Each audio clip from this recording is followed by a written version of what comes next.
37.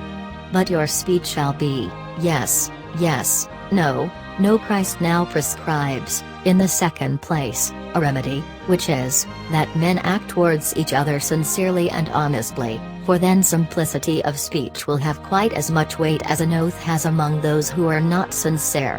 Now, this is certainly the best way of correcting faults, to point out the sources from which they spring. Whence comes the great propensity to swearing, but from the great falsehood, the numerous impositions, the unsteady and light conduct, so that hardly anything is believed. Fairness and honesty in our words are, therefore, demanded by Christ, that there may be no longer any occasion for an oath. Yes, yes, no, no. This repetition means, that we ought to abide by our words, so that all may be convinced of our honesty. Now, as this is the true and lawful method of proceeding, when men have nothing on their tongue but what is in their heart, Christ declares, that what is beyond these comes from evil. I do not approve of the exposition of these words which some have given, that the criminality of swearing ought to be charged on the man who does not give credit to what another says. Christ teaches us, in my opinion, that it originates in the wickedness of men, that they are compelled to swear. For, if honesty prevailed among men, if they were not inconsistent and hypocritical, they would maintain that simplicity which nature dictates. And yet it does not follow, that it is unlawful to swear, when necessity demands it, for many things are proper in themselves, though they have had a wicked origin. Matthew 5:38. An eye for an eye. Here another error is corrected. God had enjoined, by his law, Leviticus 24:20, that judges and magistrates should punish those who had done injuries, by making them endure as much as they had inflicted. The consequence was, that everyone seized on this as a pretext for taking private revenge. They thought that they did no wrong, provided they were not the first to make the attack, but only, when injured, returned like for like. Christ informs them, on the contrary, that, though judges were entrusted with the defense of the community, and were invested with authority to restrain the wicked and repress their violence, yet it is the duty of every man to bear patiently the injuries which he receives. 39. Do not resist evil. There are two ways of resisting, the one, by warding off injuries through inoffensive conduct, the other, by retaliation. Though Christ does not permit his people to repel violence by violence, yet he does not forbid them to endeavor to avoid an unjust attack. The best interpreter of this passage that we can have is Paul, who enjoins us rather to overcome evil by good, Romans 12:21, than contend with evildoers. We must attend to the contrast between the vice and the correction of it. The present subject is retaliation. To restrain his disciples from that kind of indulgence, he forbids them to render evil for evil. He afterwards extends the law of patience so far, that we are not only to bear patiently the injuries we have received, but to prepare for bearing fresh injuries.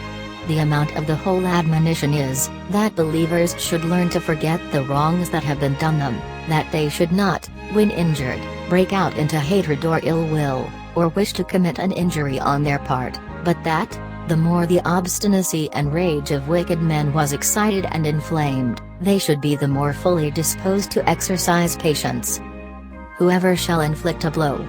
Julian, and others of the same description, have foolishly slandered this doctrine of Christ, as if it entirely overturned the laws of a country, and its civil courts. Augustine, in his fifth epistle, employs much skill and judgment in showing, that the design of Christ was merely to train the minds of believers to moderation and justice, that they might not, on receiving one or two offenses, fail or lose courage. The observation of Augustine, that this does not lay down a rule for outward actions, is true, if it be properly understood.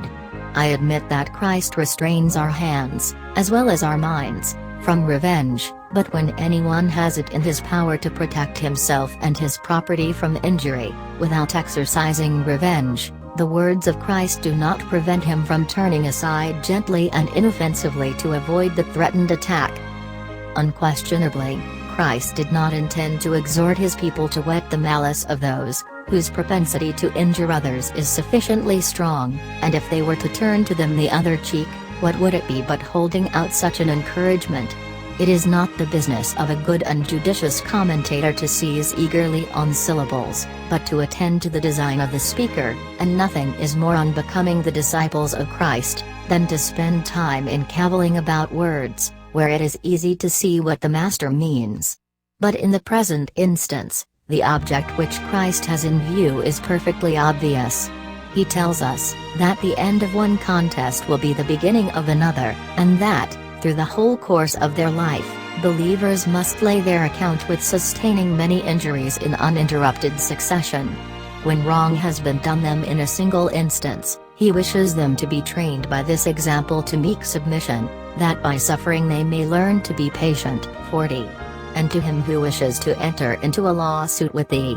Christ now glances at another kind of annoyance, and that is, when wicked men torment us with lawsuits. He commands us, even on such an occasion, to be so patient and submissive that, when our coat has been taken away, we shall be prepared to give up our cloak also. None but a fool will stand upon the words, so as to maintain, that we must yield to our opponents what they demand, before coming into a court of law, for such compliance would more strongly inflame the minds of wicked men to robbery and extortion, and we know, that nothing was farther from the design of Christ. What then is meant by giving the cloak to him who endeavors, on the ground of a legal claim, to take away our coat? If a man, oppressed by an unjust decision, loses what is his own, and yet is prepared, when it shall be found necessary, to part with the remainder, he deserves not less to be commended for patience than the man who allows himself to be twice robbed before coming into court. In short, when Christians meet with one who endeavors to wrench from them a part of their property, they ought to be prepared to lose the whole. Hence we conclude, that Christians are not entirely prohibited from engaging in lawsuits, provided they have a just defense to offer. Though they do not surrender their goods as a prey, yet they do not depart from this doctrine of Christ, which exhorts us to bear patiently the spoiling of our goods. Hebrews 10:34. It is, no doubt, rare to find a man who proceeds, with mild and proper feelings, to plead in a court, but, as it is possible for a man to defend a just cause with a view to the public advantage, we have no right to condemn the thing in itself, because it appears to be directed by improper feelings. The different modes of expression which are employed by Matthew and Luke, make no alteration in the meaning. A cloak is usually of more value than a coat, and accordingly, when Matthew says, that we ought to give a cloak to him who takes away a coat, he means that, after having sustained a smaller loss, we ought to be prepared to endure a greater. What is stated by Luke agrees with the ancient proverb, the coat is nearer than the cloak.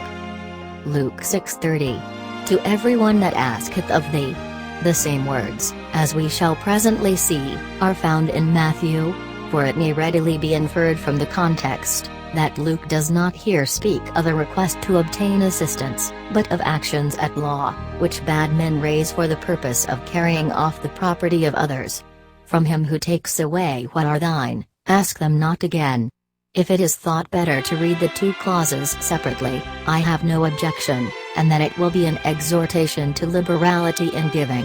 As to the second clause, in which Christ forbids us to ask again those things which have been unjustly taken away, it is undoubtedly an exposition of the former doctrine, that we ought to bear patiently the spoiling of our goods. But we must remember what I have already hinted, that we ought not to quibble about words, as if a good man were not permitted to recover what is his own, when God gives him the lawful means. We are only enjoined to exercise patience, that we may not be unduly distressed by the loss of our property, but calmly wait, till the Lord himself shall call the robbers to account.